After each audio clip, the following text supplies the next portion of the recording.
Here to start. That's why these things happen.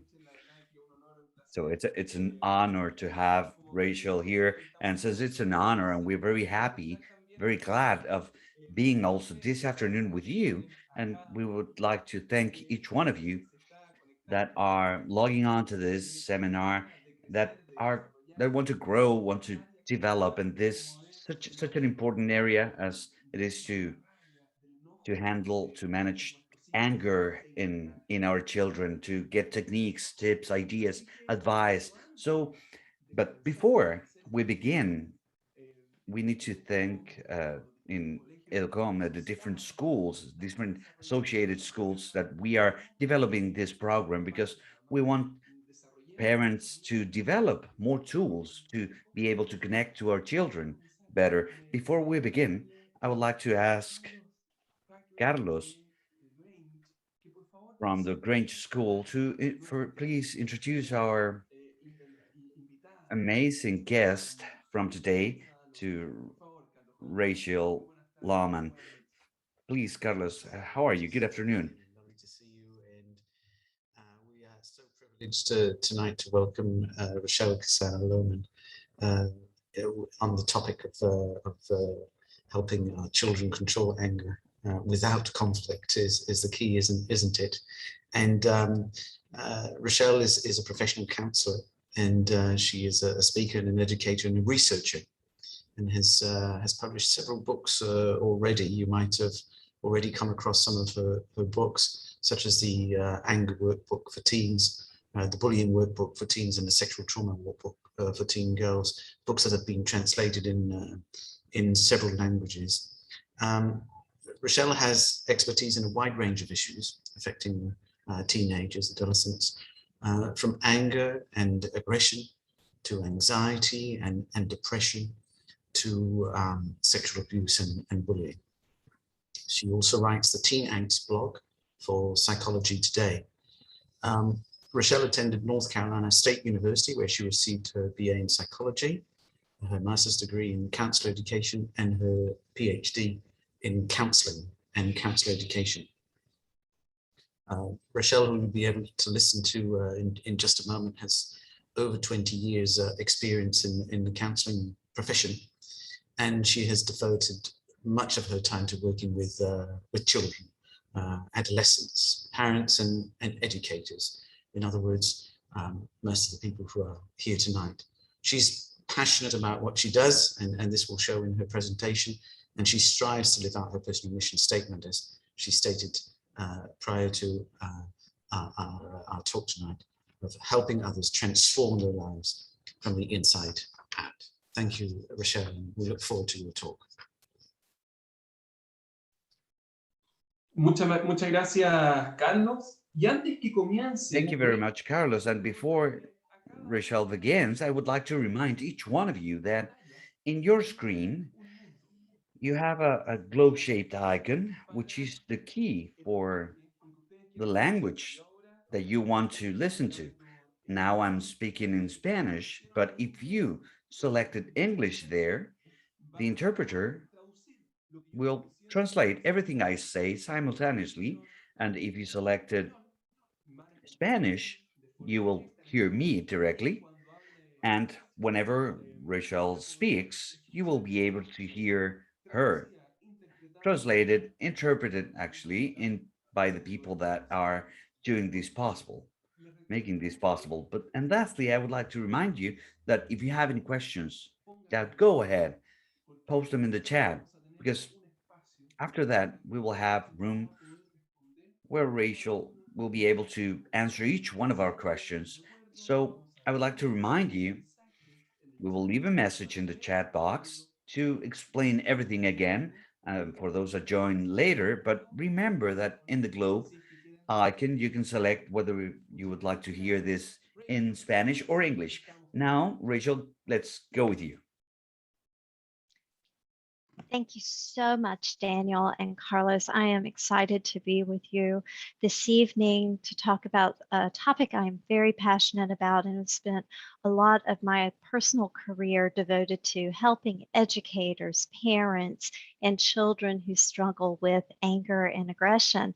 So tonight I want to speak with you about what anger and aggression are, what those look like, how it can become problematic. So you can even look at some of the signs and symptoms that may be present in your own home or that you may be struggling with your own child with, as well as give you some helpful evidence-based tips based on research that has shown effectiveness in working with these children who display anger and aggression. I think one of the main things in that fabulous introduction of me was that wasn't mentioned is I'm a parent and I currently have raised a teen and I have one residing in my home. So as a parent, I also understand those firsthand challenges that you may face in your own homes and those struggles. And it's really our work with our educators to teach our kids to be able to communicate effectively, to be able to express their emotions without aggression so their voices can be heard. So I hope through tonight's presentation, I'll also convey those messages that anger is not a unhealthy emotion. It's what we do with our anger that can make it problematic. Um, I think it's also fair to say that I understand anger firsthand because I was one of those angry teens that I write about.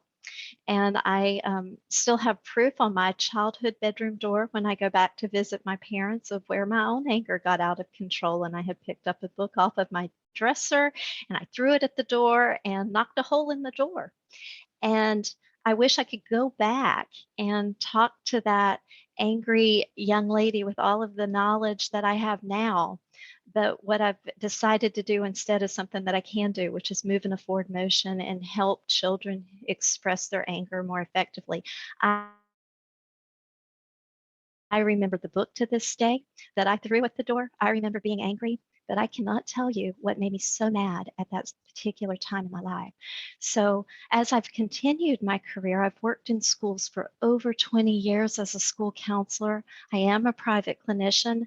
Actually, prior to doing the presentation tonight, I spent time with a client, a young client that struggles with anger. So this is something that I have carried forth in my career to work with these children, these teens, and help them be able to use their voice and express their anger and realize what to do with all of that energy whenever they feel it bubbling up within them. So without further ado, I just wanted to share with you briefly what I'm going to cover tonight. I'm talking about what anger and aggression are, because sometimes we display those or we discuss those in the same format. We use them synonymously, but they're not the same thing. And hopefully you'll have a better understanding of that. And then I've got a little questionnaire I'll walk you through to help you see how problematic is your child's anger and what causes anger. What are the things that trigger our anger? And furthermore, what are the signs and the symptoms? So I'm just not going to give you just a list of signs and symptoms, but I want you to see how anger can transform across the physical dimension, our feelings, our emotional, as well as our thoughts, how it affects our thoughts. And then, of course, end with some of those helpful strategies and then open the floor for questions that you can ask specifically. So let's begin with discussing what anger is and what anger is not. Anger is an emotion. It runs the gamut along with joy and sadness and fear and disgust. It is one of our basic emotions that is universal, that we all understand what it feels like to be angry. It varies in intensity, and we use various words to show that we're getting angry. We could say anything from rage to hostility, which would be on the high end of the spectrum of anger, or we could say we're frustrated, we're irritated, and that would be lower on the spectrum. And that's where we want to teach our children to begin to identify when they're low on that anger spectrum, so they don't get all the way up to that hostility and that rage that they may feel. Because when they've gone that far up the ladder, it's harder to get them back down. And we'll talk about that from a neurobiological process in tonight's presentation. But here's a myth with anger. Anger is often attributed, and I've seen it a lot in the literature, referred to as this negative emotion. And I am here to tell you that it is by no means a negative emotion. It is one of our primary emotions that spawns us into action when we feel we've been wronged, when we feel that justice needs to be served. And anger throughout the history of time and throughout the world has been shown to be very effective when we look at social justice that needs to go on, when we see people that are taking a strong stance for something that they don't feel is right. And in those situations, that voice of anger is being used appropriately, and it's creating action, change, from laws to policies that we can carry forth to make the world a better place. So anger is not a negative emotion. However, the problem lies in what we do with that anger. And the same is true with our kids. What are they doing with their anger? How are they behaving? So it's the behavior that we'll focus on tonight. There's also some different types of anger. Now, external is the type that we are probably all familiar with as parents. That is where our kids may throw a temper tantrum. They might break things, use, especially as teens, they may use some explicitive language, a colorful vocabulary. They may shout to try to get their feelings out. That's a common form when we think of anger. You know, we think of that face of the anger expression and someone lashing out. However, there's a silent component to anger, and that's the internal process of anger. Internal is, if we think of it like external is what bubbles above the surface, internal is what is brewing below the surface. Internal is a self-directed anger, and oftentimes we might see this with children who have depressive symptoms, who are struggling with depression. They have, if you want to see, you know, if you think your kid's struggling with anger, you can also listen to how they talk about themselves. They might have feelings of low self-worth or not believing, we call it self-efficacy, not believing in their ability to achieve things. They may say things like, I'm stupid, no one likes me, I can't do anything right. It's a lot of what we call unhealthy self-talk and self-sabotaging behaviors. And some of these kids also, because they don't know what to do with that anger that is just brewing below that surface, sometimes they'll act out behaviorally in the form of self-harm. So the self-directed anger, that internal anger, that's one that doesn't show us on the surface like the external. And we might not realize that our child is really struggling with anger and lacking the ability to communicate it unless we start looking for some of these signs.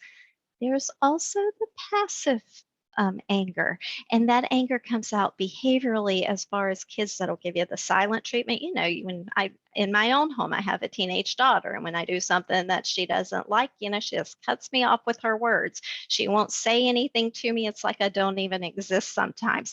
So I have that passive anger in my own house. They also might use sarcasm, snarky little snide remarks back at you when you irritate them, and that's more of the passive. So again, external is what we typically see. That's what we think of when we think of anger. But I also wanted to highlight things that are showing in the research between the internal and the passive anger as well. Next is aggression. Now, we said anger is not an unhealthy emotion. It's quite healthy if used appropriately. When coupled with its cousin, aggression, it is harmful. Aggression, by definition, is the intent to do harm. We can see aggression come out through verbal behaviors, that lashing out. We can also see it come out physically, and those are outward displays of aggression. That's what we call reactive aggression when we get angry. And then there's also passive aggression. It's important to understand that aggression, again, is an intent to do harm, and it is not helpful in any way when coupled with anger. However, we don't have to be angry to be aggressive. As a matter of fact, many people get angry and they don't act out with aggression. So where anger is an emotion, aggression is a behavior. And we also don't have to be aggressive to be when we're angry. We can display aggression when we're not angry. For example, let's say someone's done your child wrong and they've kind of held that grudge in the back of their mind, and now it's time to get back at them, but they're not angry about what happened anymore. They just need a little bit of retribution. This is passive aggression, which is what I'm referring to right now. And then they go back and they get back at the kid. They're not angry at the time that they did it. So there's two types of aggression that we're seeing a lot in the literature, and what I've focused my own research on, and that's proactive aggression. Again, it's a quieter type of aggression. It's a manipulative type of aggression. And it also could be, for example, hitting up here, but you're not angry. You just might want to get respect for everyone to know not to mess with you as a kid, or even bullying can fall into proactive aggression. Reactive aggression, kind of like external anger, that's what we see a lot of, is that reactive aggression. That's that defensive, that impulsive. Someone makes the kid mad or your child mad and they just react. So we're most commonly we see reactive aggression, or when we think of aggression, we think of that verbal lashing out, or we think about physical aggression. But there's the other side to aggression that I also wanted to point out. So I wanted to run a few questions by you. So what I'd like for you to do is get something to write with, and you can either just put a little check for each of the 12 questions that I am going to read to you about anger. And if your child fits into one of these categories, just put a little check on your piece of paper. So question number 1, my child is unable to manage impulses and urges without adult help. Question number 2, my child has frequent anger outbursts, even over minor issues. Question number 3, my child has frequent anger outbursts. Oh, excuse me. Question number 3, my child turns their anger into a tantrum through shouting, kicking, swearing, even spitting, fighting. You might see that in younger behaviors.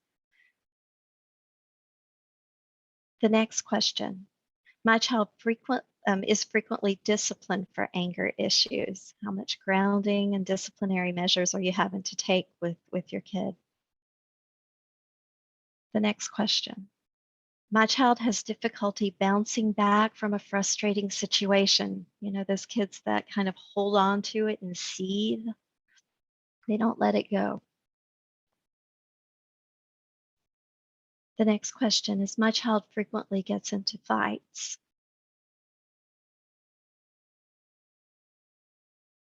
The next one is, my child frequently gets into trouble at school or other social settings. The next question is, your child frequently loses friends due to their anger. My child is described by adults as having anger issues. Like, how do other people talk about your child? Or has the teachers or administrators ever brought up that your child needs to learn to calm their temper?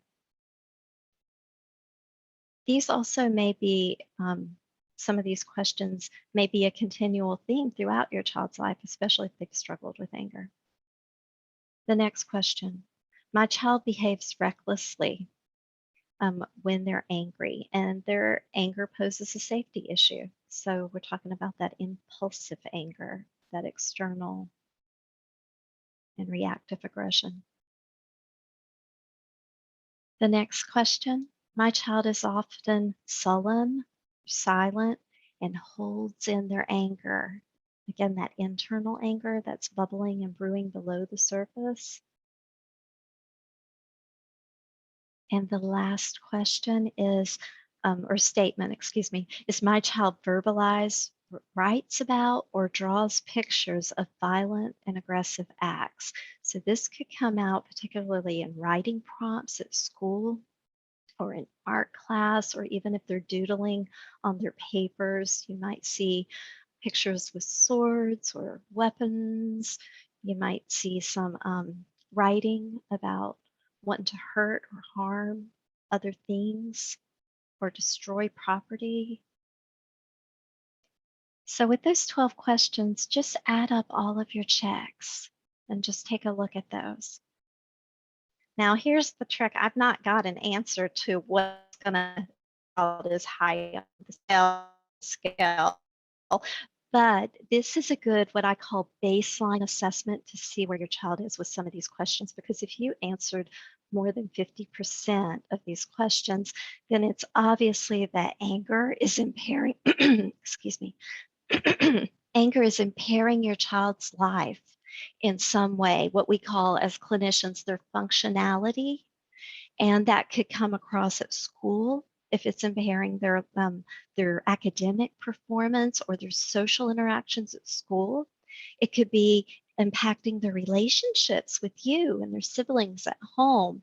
If they're working, it could impact the relationships with other employers, or it could keep them from engaging in activities, extracurricular activities, because they don't know how to control themselves. They don't have that emotional regulation aspect to their emotions. So hopefully you'll learn some tips, but if you are struggling and are meeting many of those checks, I hope you'll reach out to either your educators at your schools for assistance or get professional help that can help one-on-one with your child so they can learn what to do with that anger. Because what we know about high levels of anger, especially when coupled with aggression, if we don't teach our children how to process what they're feeling, then it will affect them later in life. It will affect their relationships with other people. And more importantly, it will affect their health. There has been multiple studies that have shown high correlations of anger with cardiovascular disease, early onset of stroke, hypertension, obesity. So anger, if not taught how to cope with early in life, can be extremely problematic and impact your child's health in the future, as well as their relationships with others.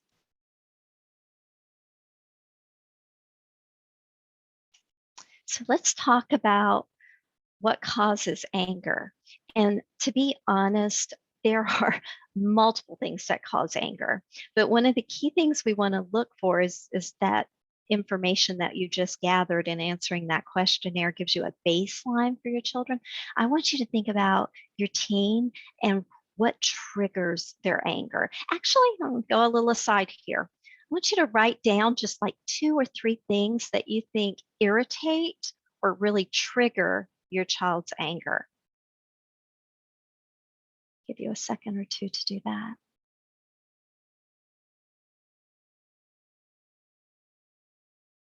What makes them mad?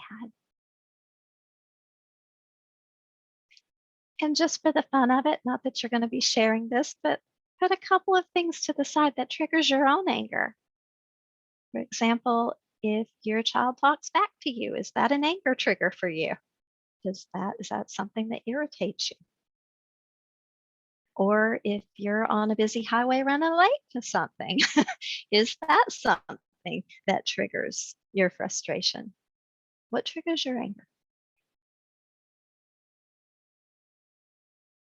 Well, here are some of the top reasons that children say they get angry. 1, they don't feel that people are listening to them. They feel misunderstood, that they're not able to express what they're feeling and articulate that. they're hungry or they're tired. Come on, parents, you know what I mean here when you're dealing with either a hungry teen or a teen that hasn't had enough sleep. And by the way, worldwide, we're seeing that many of our kids are lacking sleep.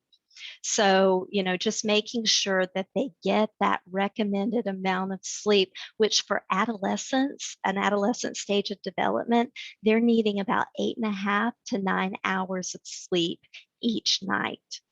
And quite frankly, many of them are not even getting close to that. When they don't get what they want, I know that's no surprise that when your kid doesn't get what they want out of something, that triggers their anger. The client that I met with earlier this evening, this was the big trigger that we focused on in our session, is when he gets stressed, it is a trigger for him, and he gets really angry because he doesn't know what to do with that feeling of feeling anxious or stressed. And sometimes that stress can come from academics. So if they don't feel they're doing well in a subject and you're questioning, what's your grade in this class? Why are you missing homework? Then they get really stressed. They don't know what to do with that, and they may lash out. Again, it's that inability to communicate. If they feel embarrassed, that is one thing that children don't like, to feel like they're put on the spot or they're embarrassed, especially children who have what I call short fuses. If they get embarrassed, it's not uncommon for those kids to lash out. So if you're an educator and you're teaching them and they're struggling to grasp onto a concept, and all of a sudden you call them out to ask them to share something in class, and that embarrasses them, they might come back with a quick comeback or something, a sign of disrespect to the teacher, but it might all be because they felt embarrassed because they're confused and they don't know the answer and they don't want to look like they don't know the answer. Here's a big one for teens: when they think something's not fair, they like to take it upon themselves and get action and justice. And sometimes that justice might not be rightfully served, or they might not be using their voices appropriately, or they might resort to violence to try to get that justice. But they may have a good point about what they're angry about if something's not fair. So we've got to teach them to channel that in appropriate ways and use their voices. So if they think something's not fair at school, versus getting really loud and belligerent, talk to the administrator, talk to the head of the school, get a petition. There's proper ways that we could use our voice, and we want to teach our children to be autonomous. We want to teach them to be responsible and to take things, because they are our next generations. They're leading us forward into the future. So teaching them to use their voices appropriately is key. If they feel hurt, oftentimes a sense of pride, they don't want to state that their feelings are hurt. So it's easier to act out in anger. Anger is actually called a surface emotion because it's believed that it hides and conceals other emotions such as guilt, hurt, shame, embarrassment, anxiety. If they're overstimulated or overwhelmed, again, that can tie back to stress where they have a lot on their plate. They don't know how to process it. They don't know how to organize it. And if they have difficulty expressing how they feel, even in my private practice, I work with professional adults who have a very difficult time using words to convey their feelings. Because at some point in time, they were taught that it wasn't okay to do that they needed to repress what they were feeling. And it has caused problems into their adulthood life with relationships, because when things get really bad, they don't communicate what they need to their partner. So it's so important, if we could really look at that last bullet point and make sure that we're teaching our children how to use words to express and communicate how they feel, so they don't bottle it up and so they don't carry it with them into their future and to the relationships with their own partners or with their own children. If I could ask you to remember anything from pudiera tonight's pedirles que se llevaran If I could ask you to remember anything from tonight's presentation, it would be this: all behavior serves a purpose.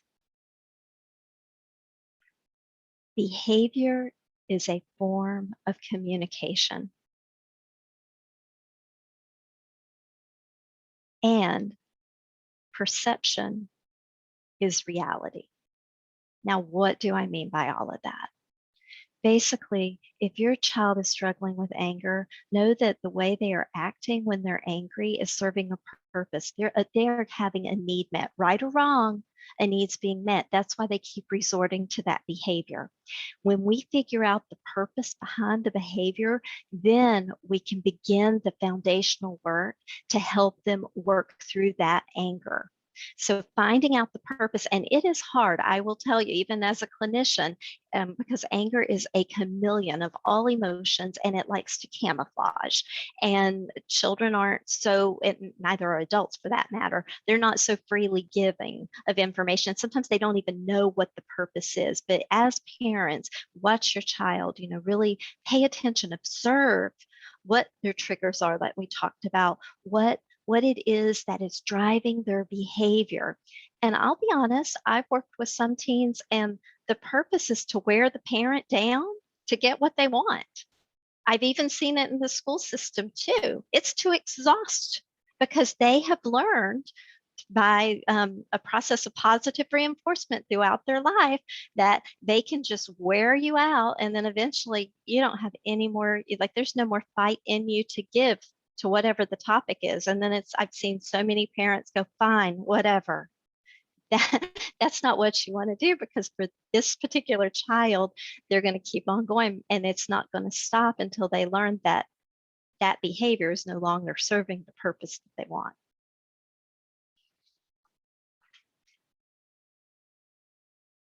Let's talk a little bit about the brain. The amygdala. There's two parts of the amygdala. Now I can't even talk. The amygdala in the brain. And what it is it's a collection of cells right there at the stem of the brain. And during the adolescent years, it's really like our alarm system, if you will. We, as adults, it activates our fight or flight system, and it does that for kids too. What is fight or flight system? That's a stress response. It tells us we're in danger, and our body starts to react. The amygdala rings the alarm and sends messages to the frontal lobes up there of the brain, which then tries to decide, are we really in danger? What do we need to do? Do we need to just freeze? Do we need to fight? Are we in physical danger? Or do we need to run from the situation? So all of that is going on when we're angry. As adults, that prefrontal cortex kind of takes over the fire alarm and starts thinking through and processing information differently.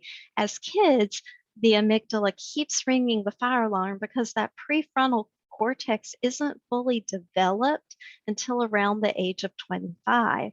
So when we think about what's going on in our angry teen's brain, that amygdala just is constantly ringing the fire alarm. So the thought process, that higher executive functioning that needs to be going on to determine and make proper decisions, isn't able to do that. So for example, let's play this out in real life. You're having an argument with your teen. They have really dug their heels in and you are not going to give in. And they're beginning to walk away from you. They're telling you, just give me some space. And you're not going to give them any space because that's a sign of disrespect. They're walking away from you. And so you try to start reasoning with them. All they're hearing is the fire alarm in their head going off. They cannot reason with you because their fight or flight is being activated constantly. And the part of their brain that does that rationalization, that information isn't making it from the amygdala up there to the part of that brain. Daniel Goleman actually wrote about this and he called it the amygdala hijack. And that's really what happens is the amygdala hijacks that prefrontal cortex part of your brain. So all that to say is you're not going to rationalize with an angry person. And that's why there is really a neurobiological component at work. So the best thing you can do whenever you're working with your angry teen or an angry person in general, it doesn't matter how old they are, is to let them calm down before you begin to reason with them. In the school setting, if we had fights in school, it wasn't uncommon for me to see heads of schools pull students in right away and try to get statements and understand from the student's perspective what's going on. It's the worst thing they could have done, because at that very moment, the students are still in that fight or flight mode, and then they start rehashing everything that made them mad. Like the fire alarm is still going off inside their brain.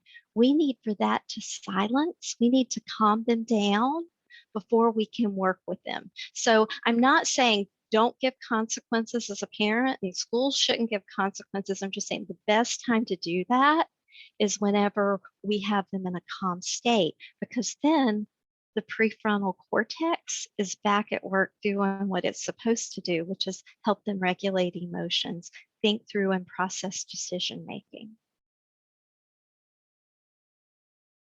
So let's talk about a few signs and symptoms of anger. And I wanted to really break it into 3 parts, because anger has a physical part, a biological part to it. It has an affective part, which we call the emotional part, and then it has a behavioral part. That's the actions. That's what we do when we're angry.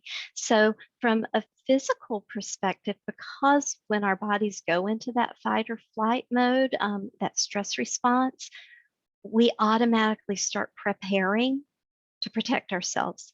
Our muscles tighten, jaws may clench, our eyes, actually your vision becomes sharper when you're in fight or flight because you're scoping out the situation. Your hearing becomes keener.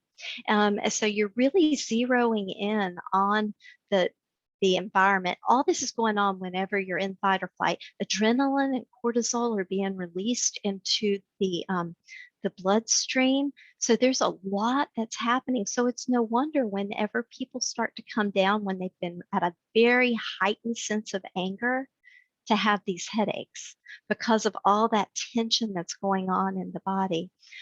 It's also not uncommon to have gastrointestinal problems, stomach problems with anger, rapid heartbeat, because again, your body's getting ready to run, fight, protect itself, whether it realizes it's in danger or not. Coincidentally, if you have a teen who worries a lot or struggles with anxiety, this same stress response, the fight or flight stress response, also is present with children who are anxious. The only thing is it doesn't get turned off. It's constantly on because they feel a sense of danger and worry in their life. So just to put that in perspective for children who really struggle with anxiety, to constantly be on alert like that is very stressful and unhealthy for them. So we have to teach them skills to be able to flip the switch off so they realize that not everything is an emergency that they need to react to or feel that they need to react to. Emotional, we might see depression from that affective component. We might see if they feel stressed, they're overwhelmed, a sense of shame. It's not uncommon. And think about this in your own home too. If you have a child that gets out of control with anger, do they come back later after they've calmed down and experience this remorse? Do they apologize for their behavior? That's not uncommon. If they feel, now some kids stick their heels in and they think they're wrong and that you're wrong, they're right, they're not going to apologize. But there are those kids, such as myself as a teen, feeling really bad once that book hit the door and I calmed down. So that's not uncommon. And those are the kids that really want our help. You know, our kids are really not wanting, they don't like their behaviors. They realize they're out of control. And then behaviorally, you can see a whole host of things. Also not uncommon to see physically. I've even seen kids break out like in a rash from their chest all the way up their neck when they're really upset about something.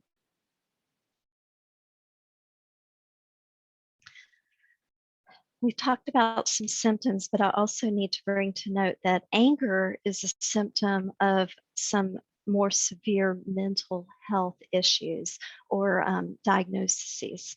And I want to bring up some of those that are the most common in children. But before we do that, this is from the World Health Organization.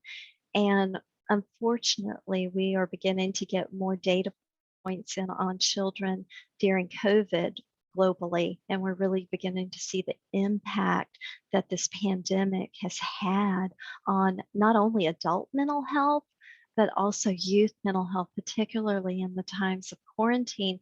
And we also need to remember that it's at this point in time in their lives that social skills and developing that autonomy and pull away from the parents and who they are as a person and being able to think analytically on their own. This is the time of development that that's occurring. And whenever they were in quarantine or they weren't able to have those socializations with their peers, they missed some pivotal moments. So according to the World Health Organization, we've got about 1 in 6 of our kids worldwide, ages 10 to 19, that struggle with a mental health illness. They account for 16% of all disease and injury in this population. 80% are undetected or untreated, and that could be, I know in the US, we struggle with a lot of stigmatization that surrounds mental health. It's not commonly talked about, so we're really trying to encourage people to talk more about their mental well-being, because we're seeing the impact of what our mental well-being really does for us. And we can even look at us being quarantined or during this pandemic, how that affected us. Depression is one of the leading causes of illnesses worldwide, and worldwide. And that the last one's really the sad one when I think about it. It's the 4th leading cause of death for 15 to 19-year-olds. So we've really got to do a better job globally helping our kids cope with life stress and getting them the help when they need it. So when we look at things that can, anger can be a symptom of attention deficit hyperactivity disorder. And this often begins to manifest early in childhood. But we can see that attention deficit hyperactivity disorder, the kids are more impulsive and reactionary. So it's not uncommon if they don't think something's fair, just to lash out or let you know immediately.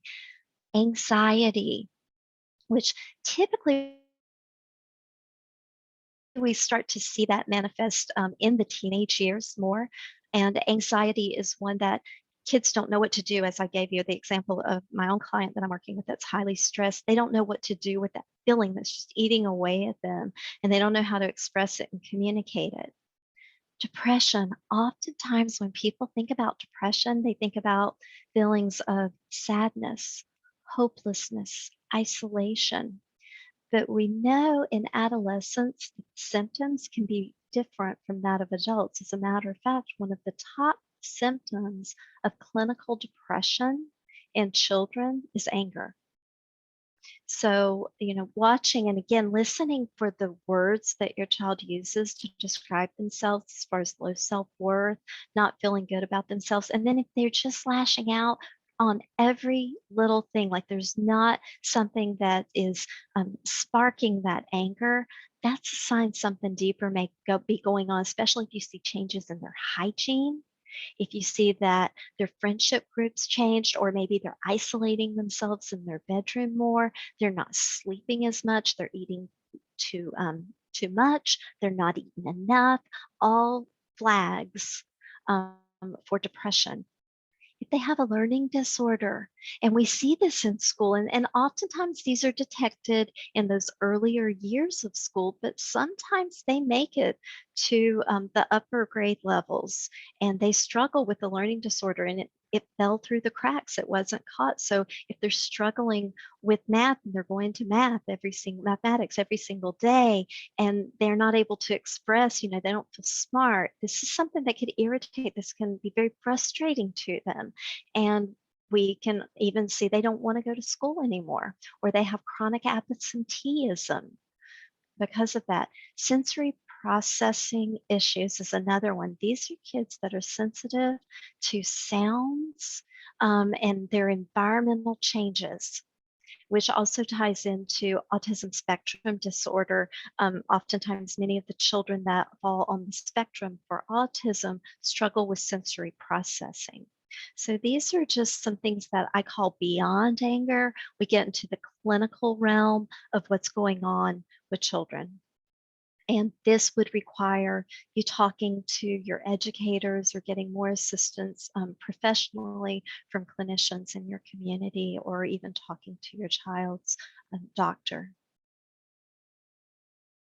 I just wanted to share a couple of quick things about anxiety. Typical warning signs if you have a teen that struggles with anxiety is they're going to avoid, and a lot of this is going to look similar to depression. I do want to mention that. And depression and anxiety are often what we call comorbid. They go hand in hand with one another. But we'll see an avoidance of activities that they like, that maybe they like to do, or maybe they really love drama. And there's a big school production that's coming out, but they won't try out for it because of anxiety. They're worried more about what's going to happen. These are your what if kids. What if this? What if that? And it hinders them from really trying things outside of their comfort zone. That worry is chronic. It interferes with what we call their daily functioning. That's that functionality I was talking about clinically. We look to see, is this impairing their performance in other areas? Is it affecting them on a normal daily basis? They have trouble sleeping, and it's not uncommon if you're working with a younger child with anxiety that you'll see that they still sleep with the parents for that sense of security. Psychosomatic conditions, that gets into those headaches we were talking about. This is the mind and the body interaction. The headaches that we were talking about, the rashes, the stomach aches is very common. The butterflies with the knots in the stomach with anxiety. Just a couple of things if you're working with an anxious kid. One thing you might not want to say is stop worrying so much. Trust me, kids who struggle with anxiety, if they could stop all that's going on in their mind and not worry about it, they would do anything to do that. Rather, open up the door for communication. Ask them what you can do to help. If they're struggling to get ready for school because they have maybe some school anxiety, instead of saying, hurry up, you're going to be late, that's only going to intensify that anxiety. What can I do to help you? And you'll be surprised. They'll come up with things like, could you pack my lunch? Could you do this? Could you do that? We need to offer, like, we recognize the anxieties present, but just a couple of strategies and things that you can say along the way to help your kid. Definitely not you're making a big deal out of nothing. Acknowledge their feeling. Be affirmative in what they're feeling. Let them know, validate it. Validate, I see this is upsetting you. We'll figure this out together. Depression, again, you're going to see a lot of commonality with depression and anxiety. They may have difficulty concentrating, focusing, again, changes in hygiene, changes in sleep. All of this clinically needs to go on for we'll see it go on for 6 months, and it really affects who they are. They may become more aggressive, agitated, and angry. When a child's suffering with depression, because they can come at you with a lot of anger, and I know as parents, sometimes it's hard not to react whenever your child's coming at you disrespectfully. It's important that we separate the behavior from our child, that we stop, we listen, and we give them time to collect themselves. It's also okay to take the conversation to difficult places, even if we don't want to ask our own child if they've had thoughts of hurting or harming themselves, because we might not want to know the answer to that. But we just saw this is the 4th leading cause of death of youth in the world is suicide. So go ahead, take that conversation to difficult places. Get them to be able to open up and let them know that you are a safe person. I mean, as a parent, you're what they've got. You are their number one role model. And research time and time again has shown us that even if they're rolling their eyes when you're talking to them, they're listening to you. They're watching you and your behavior. Spend some time with them. Teens, they may want to push you away, but they also want to hold you close. So find things, a commonality, or even if you have to go to one of their concerts, hopefully we'll be back to those stages post COVID again. But just spending some quality time doing something, or even if it's something in the kitchen, cooking a family meal with one another. And then if it's something that concerns you, again, please seek professional help if you're seeing some signs for clinical depression. All right. So the top contenders here as we are going, wrapping up this evening's presentation is stay calm and be consistent. When your child is angry, again, I want you to think about that amygdala hijack. Give them space. Let them go to their room. Encourage them to go outside and get some fresh air. There is power in that. And then whenever you get ready to deal with the behavior after they've calmed down, be consistent in your approach. I can tell you, teens are very smart. And if there is a loophole or a way that they can manipulate a situation to get what they want, it is not uncommon for them to do so.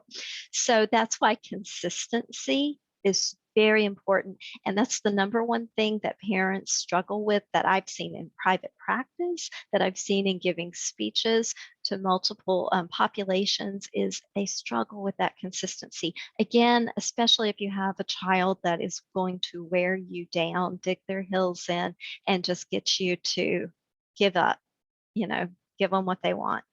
Those are probably the most difficult to be consistent with.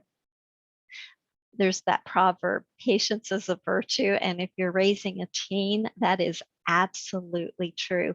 But again, we want our teens to be able to express their thoughts, their feelings, and not to be so reliant on us whenever they leave our homes. We want to be their coach and friend as they grow older.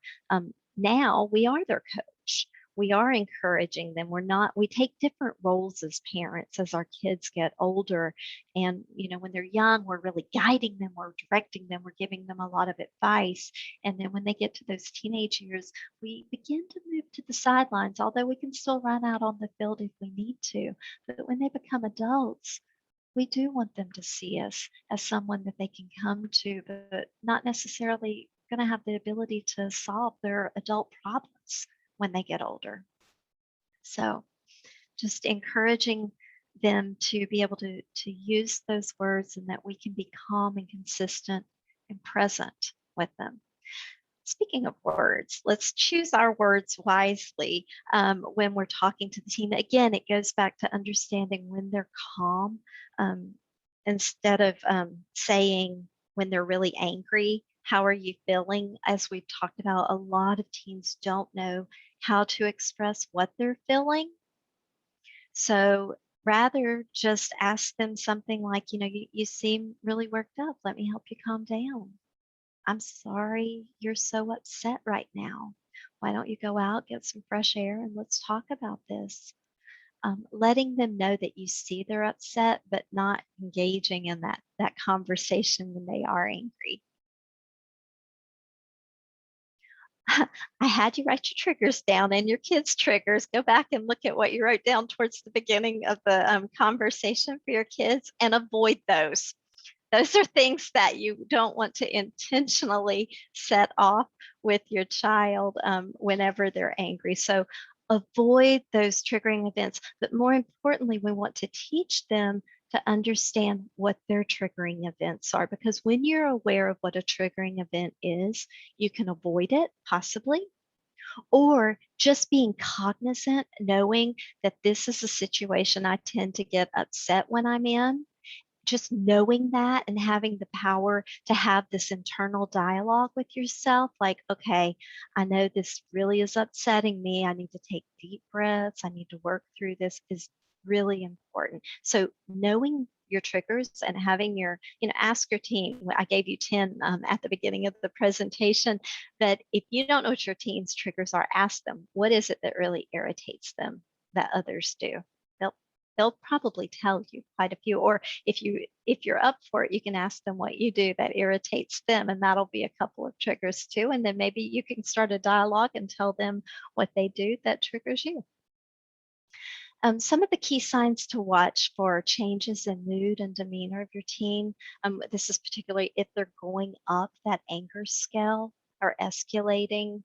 Um, they may move around more. They may flail their arms, use body language more, talk at a faster pace, change their tone of voice. It might come deeper and more gravelly when they talk, and have that uncontrollable body language. So just key signs to watch out for, and you'll know that they're climbing that anger scale.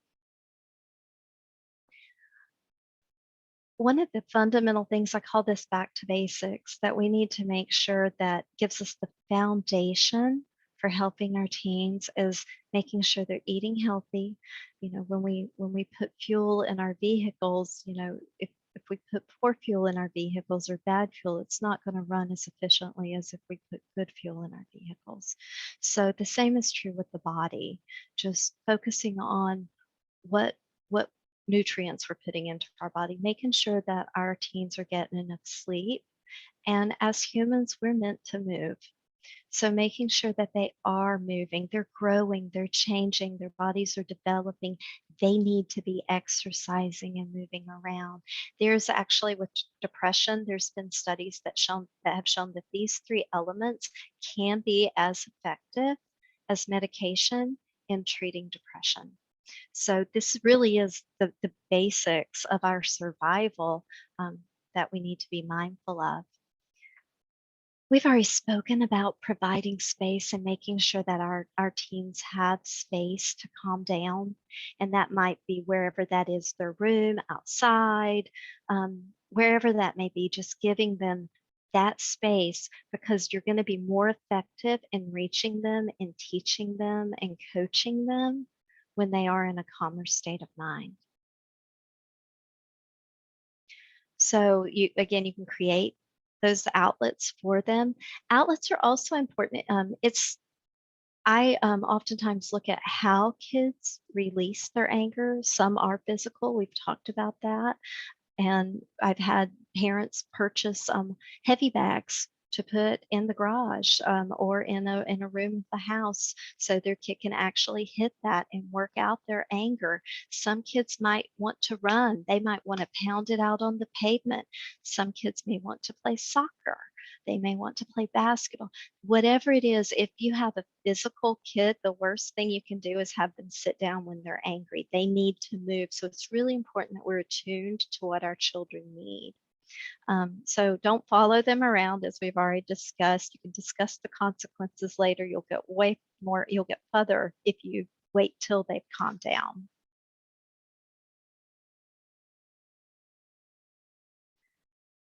To help them calm down, there are some strategies, and I know we just have a few more minutes of tonight's presentation, but I think this is one strategy that we take for granted, and it is the power of breathing. And I'm going to show you. I have my breathing ball that I've got, and I work with this with clients and teach them how to breathe. Adolescents love it. It's colorful. Children love it. Adults love it. But basically, I pull it all the way out. This is called a meditational deep breathing ball. You can usually find it in toy sections. And then we breathe in. We breathe out. And we breathe in. So this is a great way that even in practice, I'll recommend this as homework, and my clients will get this, and we practice breathing, because deep abdominal breathing actually releases oxygen into the bloodstream, and it helps us think clearly. It actually calms us down. So teaching our children to take those deep abdominal breaths. Another thing you can do is teach them to do what we call mental imagery. is to visualize someplace calming. So I did this with an anxious client last week in a session. Adolescent came in really worked up, really rough day at school. And I said, okay, stop. Let's take some deep breaths. And I modeled that. I said, close your eyes. I will close my eyes too. Or take just a few deep breaths. And I said, don't open your eyes, but I just want you to go anywhere in the world that you want to go to. And just picture yourself being there. What do you hear? What do you smell? What do you see? And then I ended it with a few more breaths, had the teen open her eyes. And the first thing she said to me was, that was really relaxing. I said, well, on a scale of 1 to 10, with 1 being that you were just totally chill whenever you came in here, very relaxed, to 10, meaning you were on edge. Where were you when you came in? She said, I was probably like an 8 or 9.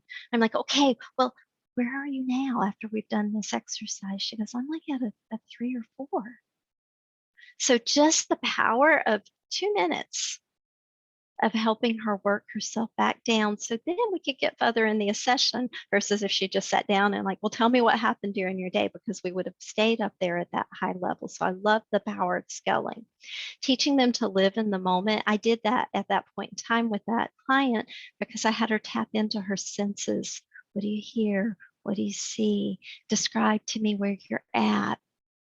Another one, and we've talked about this, is get moving, especially if you have an angry child that likes to move and needs to move. The scaling, again, is the scales. You can do it various ways. I usually do 1 minimum with 10 maximum.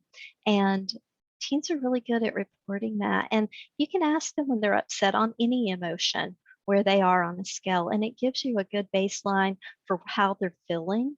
And then you can go back and ask them later and see if they've come down. Now, in a session when I'm working with a client that's a 9, an 8 or a 9, or even a 10, I'm a miracle worker if they leave me at a 1. They don't. But if I can get them down to even a 5 or a 6, if they're at a level 10, then we have made progress and they're feeling better. So just, figuring out what took them down the scale. So some of the key takeaways is 1, don't give in. I'm not telling you to give in. I'm just helping you understand your child and know when to talk to them at the best time. Praise good choices. Our adolescents, our teens need to hear positive reinforcements. We have some amazing teens in this world. Sometimes I'll just sit here and Google stories around the world that teens are doing, what the innovation, the things that they're coming up with. It's just amazing to me that, worldwide, sometimes we don't give our teens enough credit, but we have this amazing generation that we're raising right now. And all of us take a part in that. Also help them practice problem solving skills. They're going to carry that into the future. And don't give up on your kid. Don't give up on them. Even when they've pushed every button, they have the detonator in hand for you and you're about ready just to say, I can't take it anymore. They need you. Because you're the most influential person in their life.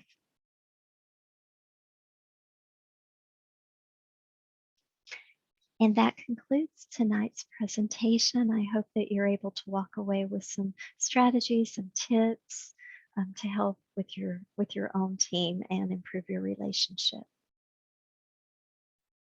Muchas gracias, Rachel. Thank you very much, Raychelle, for your presentation. Now we will start with the Q&A session. I can see that there's a few of them in the chat, and I will ask John to take the role of the moderator, so then he can take the questions from the audience, from each one of you, to ask Rachel about this question. So we would like to invite everyone to ask away, and we can grow in this process as parents and in anger management. So, John, thank. I know we can all relate to everything you've said.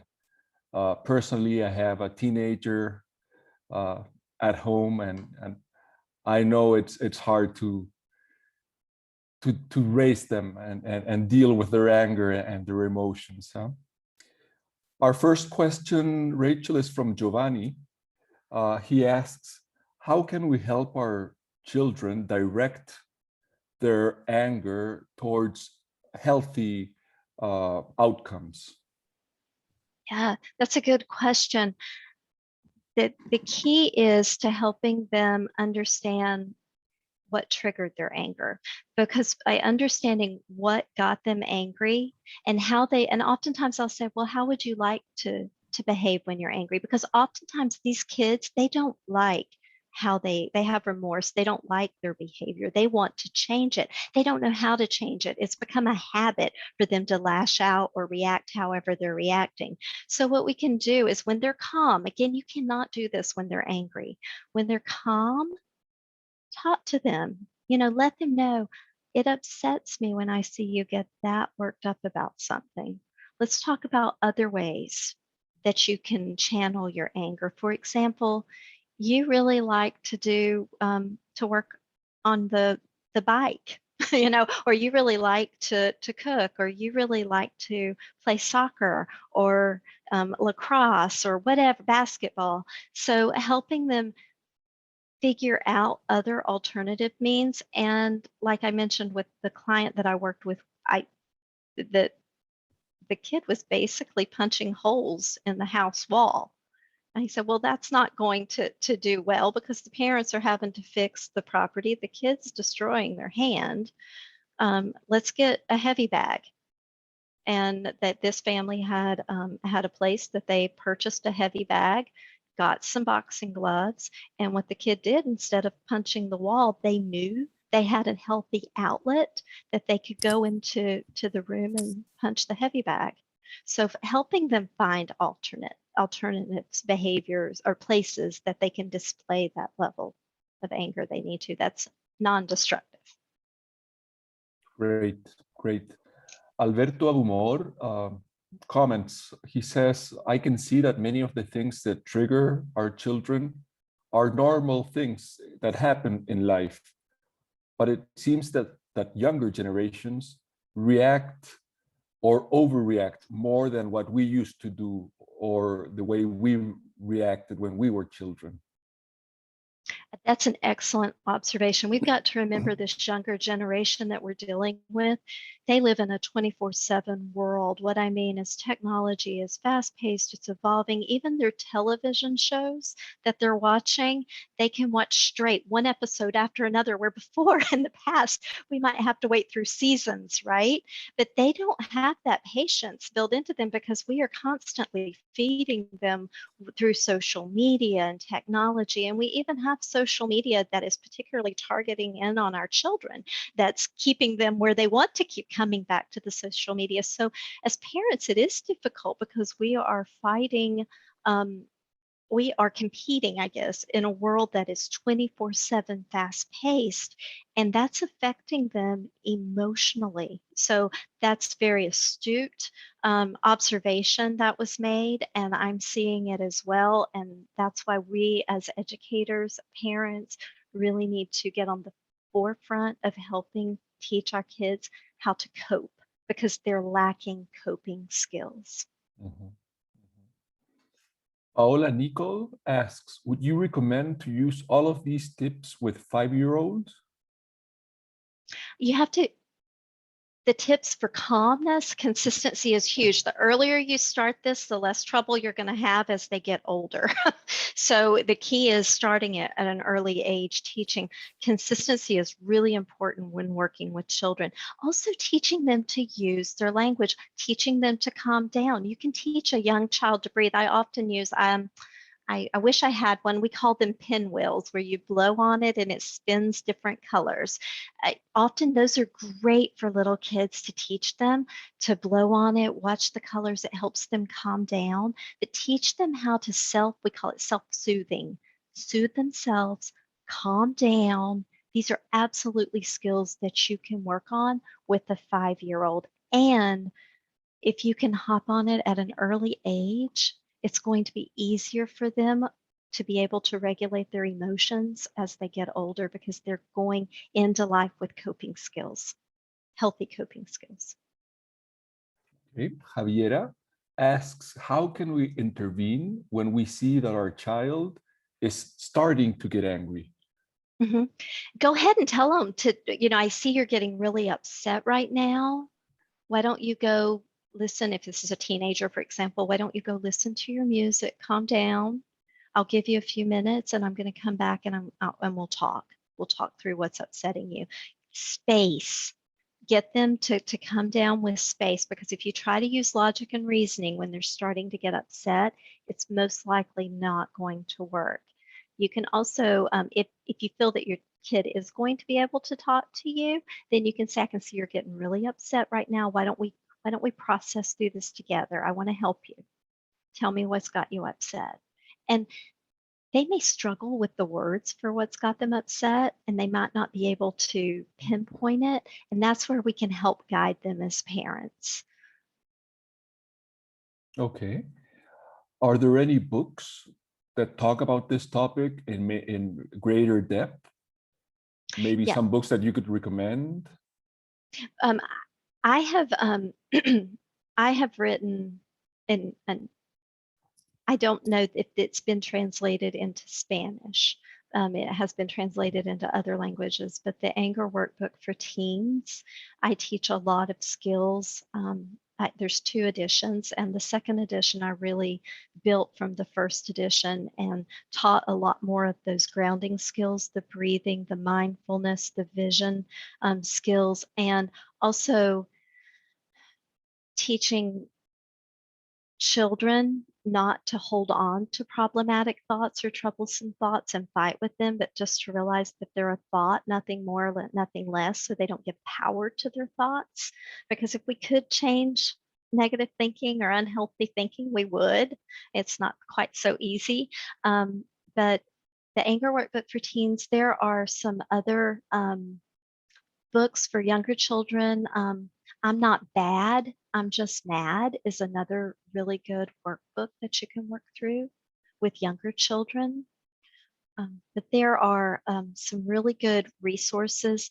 Stanford University puts out some really good resources for parents working with angry children. There's a famous researcher there that has done a lot of wonderful things.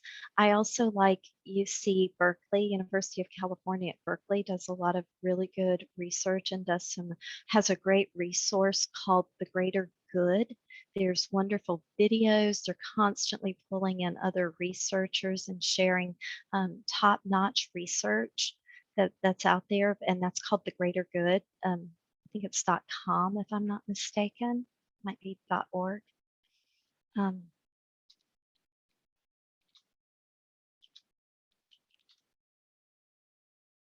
greatergood.com. So there are also a lot of really good resources that are out there for parents. Child Mind Institute also has a lot of wonderful resources to help understand different phases of anger. Great, great. Juan Pablo Cabello asks, how should we react as parents when we see other children or another child who is intimidating our child? Oh, that's a hard one. Yeah, you want to give your child autonomy and not embarrass them. So I guess I would, if you're watching it happen, we've got to model the behavior. So I would intervene if I saw, someone that was intimidating my own child, if I felt my child was in danger. You really have to assess the situation. If I felt it was something that I was just watching to see how my child was reacting, but they weren't in danger, then I would wait, give them that respect, that privacy of having that interaction, and that would be definitely something we would be talking about at home. And then I would be finding out, is this a continuing behavior? For example, is this a one-time incident, or is this a continuation? Because if we go into a continual pattern, then we're looking at something called bullying. So that's something we would want to definitely watch out for, but it would depend on the age of my child and whether or not I felt that they were in a threatening situation. Mm-hmm, mm-hmm. Javier asks, how should we react when our child comes back to us full of regret. Oh. Mhm. You know at that point in time that your child has processed and felt that they behaved wrong, that they did something wrong.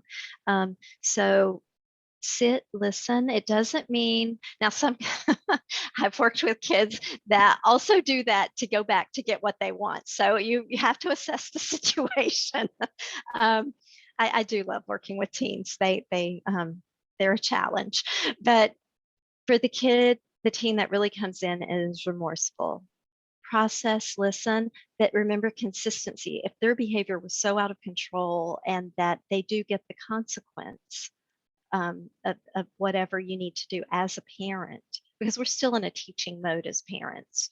So help them redirect their behaviors, listen, express your gratitude and acknowledge how proud you are that they're doing adult-like behaviors and coming and having this conversation. But unfortunately, they're not going to get to do that activity this weekend as a consequence of the way they behaved.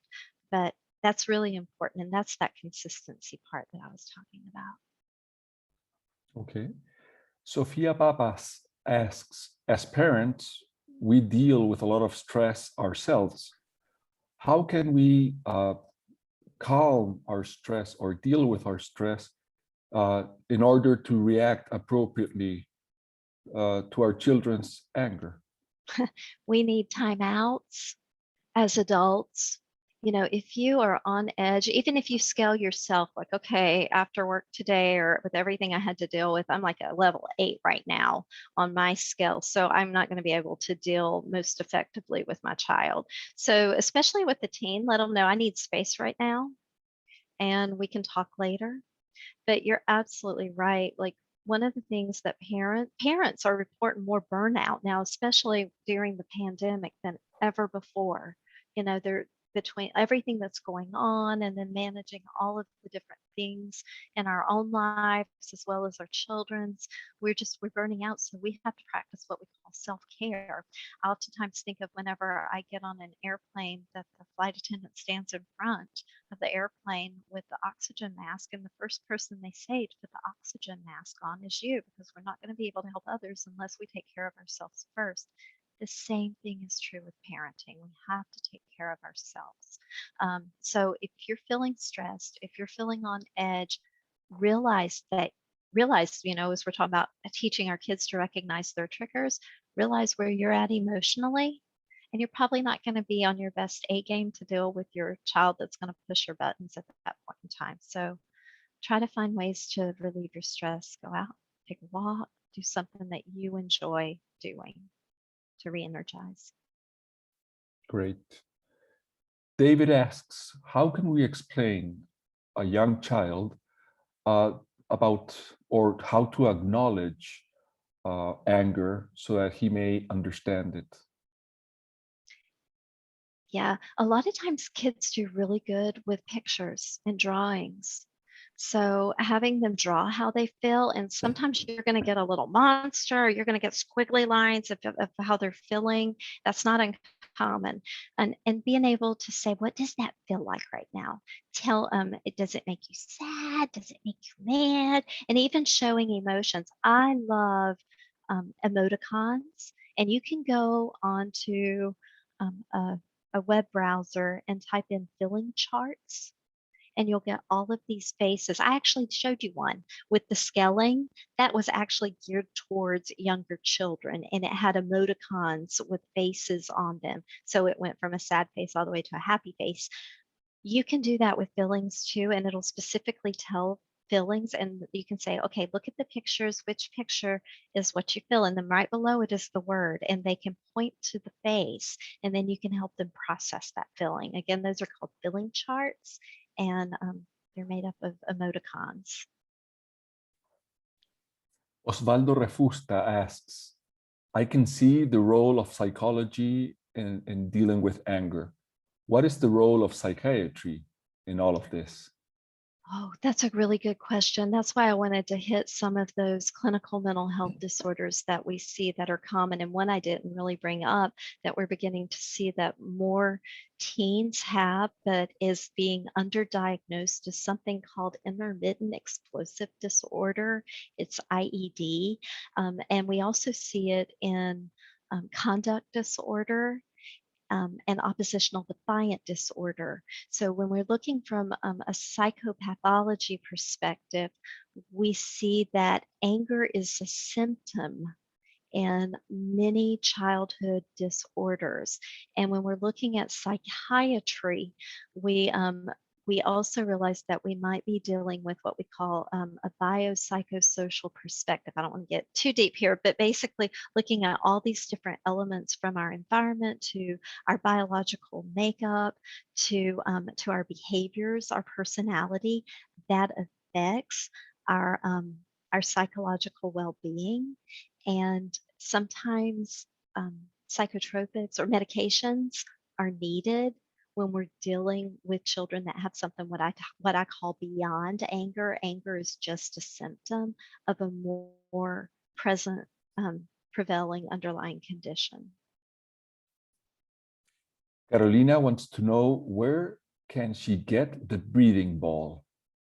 Oh, okay. This was an Amazon. So I Amazoned it now. I had it in my one day Amazon, but Amazon and they're great. It's plastic. There are some that have lights on them. I steer clear of those because I did have an angry teen one time break the lights out whenever they were. So just get the regular old breathing ball. Another thing I love, and I put them here, I have my motto, inside out, because I like to help people change their lives or transform their lives from the inside out. I love rocks and people, even adults. Like if I have little rocks, they like to rub the rocks. This is a sensory type feel. So having rocks, if you have a child that needs to move around a lot, Therapy Putty, Amazon too. It's called Therapy Putty. It's great for dexterity, and it's not, it doesn't get stringy like some of the Play-Doh type putty or silly putty type stuff, but it's actually meant to help with occupational therapy and physical therapy. But it's great for anxiety, stress, worry, for that fidgeter, because it's not uncommon for me to see kids who have a lot of anger that'll pick their cuticles apart or chew on their nails. So this is a great alternative. Isabel Allendez says, bullying is something that we can see in most schools today, and that could deal or lead to a change in the behavior of our children. When can I know when to intervene and say something about it? With an adolescent, I would definitely be having conversations with my adolescent, but also with bullying, that can really affect and scar kids. And sometimes they need us to intervene, even if they're telling us not to intervene. So if you suspect that your child is being harmed and bullied, and here's the key thing, bullying, kind of like we talked about how technology has changed, bullying has changed. We actually call it two different things. Traditional bullying is back when they went to school or were on the playground and they were getting teased and taunted and bullying. But now we have something called cyberbullying that's occurring. So bullying, it doesn't just stop whenever they get out of school. It can occur 24/7 with social media. So as parents, and we might not be aware of it, our kids might not be sharing that with us. So as parents, we have to be an advocate for our child. So whether it's speaking with a school counselor, an educator, a principal to help advocate for our child. Most educators have been trained on the concept of bullying. The very last thing that anyone should do is bring what we call the perpetrator, the child that is doing the bullying. And I'm not a fan of calling children bullies. I know sometimes people call them bullies. That's labeling a child. And I would rather look at the behavior and separate the behavior from the child. So the child who does the bullying should not be brought into the same room with the child who is being bullied. because bullying is about a power differential that's occurring. And whenever that is done and you're trying to do that, is not a conflict resolution scene when you're dealing with bullying. So, you can talk to educators privately, let them know what's happening, advocate for your child, and help your child to develop skills and feel empowered so that they can trust you and come to you. See, that's the key with teens. They've got to trust us as parents, or they won't share anything with us. Okay. Yvonne asks, how can we handle academic demands so that they do not, or at least just cause little stress? Yeah. Oftentimes our youth lack time management, and I'll be honest, I I struggle with that in my own household with my adolescent who is taking some college courses in high school. It's just this demand, this rigor that they're doing, and the pressure. And again, they don't have the coping skills to be able to learn those time management. So it really falls on the educators. And I'm an educator too. It falls on me to make sure that I'm teaching the youth that I work with how to manage time. Also, to teach them how to prioritize and balance things, because sometimes there may be a lot coming at them at once and they don't need to do it all.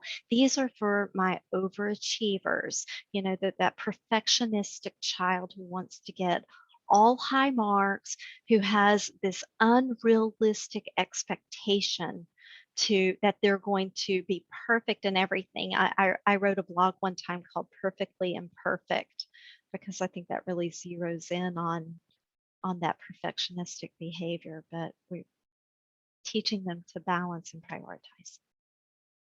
Okay. Hyun asks, how can cartoons or video games with violence or violent content influence our children? Well, there has been a lot of studies there's been mixtures of studies, to be honest with you. Some that show that it does have a detrimental impact. That's particularly so for younger children. So it's really important at a young age that we monitor what our children are doing online, because it's going to be harder to do that when they become adolescents. For example, I had an adolescent who had their phone taken away, and they said, that's okay, I just go to school and I get my friend's phone. And then they're still communicating, even though the parent thinks they've taken the phone away. So as they get older, they figure out the system a little bit better. So it's really important young to set those boundaries. There's actually been studies that have shown that adolescents want us as parents to put parameters on how much social media they use.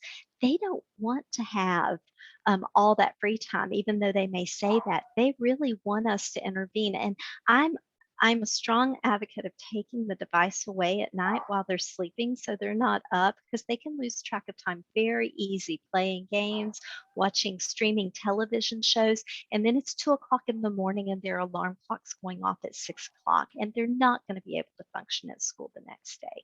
So we need to set the rules early in the game to help our kids. And with the violence and the gaming, as they get older, it's harder to monitor that. When they're younger, we really need to do a good job of teaching them boundaries and not letting them be exposed to those violent things. Because if they're online, the advertisements, the pop-ups, the cookies that are going to be created, that's what's going to keep popping up every time they go online. And then they're going to hop onto the new game and they're going to be on to the next best thing. And that's where we have to protect them, because the social media industry is not going to protect them. They're going to advertise to them. That's right. That's right. Before we continue, Rachel, Danielle, we have about 15 more questions. Do we have time to go through all of them, or do we have a time limit here? Yo creo que podemos destinar 10 minutos I más. think that we can still have maybe 10 more minutes, maybe make shorter answers so everyone can have their answers. So maybe that's my proposal. Try to shorten the answers, maybe be more Okay, so specific. we'll continue for 10 more minutes, okay? Uh, Alfredo Tagle asks, what can you tell us about children regulating themselves, especially when they're playing amongst themselves? Uh, is this true? Do they regulate themselves better when they are playing with other children? Is it easier for them to become angry when they're in the intimacy of their homes? What can you say about that? We let our guard down more. We can be more of ourselves when we're at our home than when we're around other people. When playing with other children, they do use other children as role models. So they're watching what their peers are doing and modeling those behaviors with their peers. So they can absolutely learn those regulation skills with peers, but let their guard down when they're at home. Okay. Daniela Abumor says, if I try to do what you have taught us, should the anger episodes diminish? That's going to be up to your child is ultimately in control of his or her own behavior. But these are fundamental things that we know through the research, through the evidence that are effective skills to utilize when working with angry youth. Okay. Andrea Caviedes, she says, as educators, how can we develop resilience in our children and our young teenagers? Yeah, resilience, that's a whole nother topic right there. That is our ability to bounce back in the face of adversity and really teaching kids to practice that self-care whenever something's bothering them and being able to teach them that they have the skills to overcome life's obstacles is really important. That really is a whole other set of skills when we're dealing with resilience. Andrea also asks, are there any educational theories that could help us deal with these anger explosions? Yeah, one of the theories I rely a lot on is something called social information processing theory. Um, it's by Dr. Crick and Dr. Dodge. There's been a lot of research on it, and particularly in the form of aggression. So that's a really good theory that you can draw from. I also, as an educator, I use a lot of Albert Bandura's social cognitive theory in understanding child behavior. So just going back to that social cognitive, and then most of my research has been developed around a theory called relational frame theory, which is a third wave behavioral theory that helps us understand the processing of our thoughts and feelings. And acceptance commitment therapy was drawn from relational frame theory. So there's three. Great, great. And I think this is our last question. Soledad asks, what can I do to avoid being caught in the anger spiral of my child? Remove yourself from it. Let them know that, they're not behaving in a way that is appropriate and that you're going to give them some space. You're going to take some space. And then when everybody's calmed down, that you'll address the matter. Again, you're not going to rationalize with an angry person. Mm-hmm, mm-hmm. Yeah, yeah. And Maria Eugenia asks if we can send the list of books that you mentioned. Daniel, maybe you can do that, or this is being recorded, so they can go through it again. Sí. Exactamente, eso es lo que Exactly. That's what we were going to say. This recording, this talk is going to be on the cloud. We're going to give you the link tomorrow, and you can review each of the references and the books that Raychelle mentioned. So now I have to thank Carlos for the introduction. Thank you for introducing Raychelle. Thank you for that extraordinary presentation. Thank you, the audience, for the question. Thank you, John, for including everyone who asked question and everyone in the audience. Thank you so much. Thank you once more for all of this. This has been amazing. This gives us the power and the tools to be better parents. So, Rachel, thank you very much.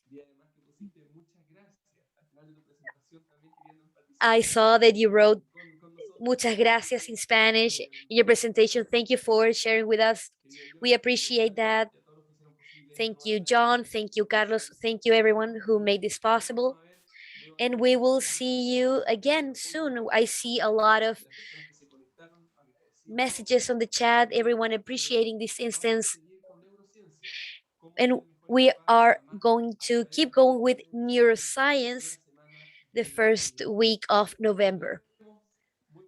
See you then and have a great afternoon or a great evening, depending where you are. Have a great day. Thank you.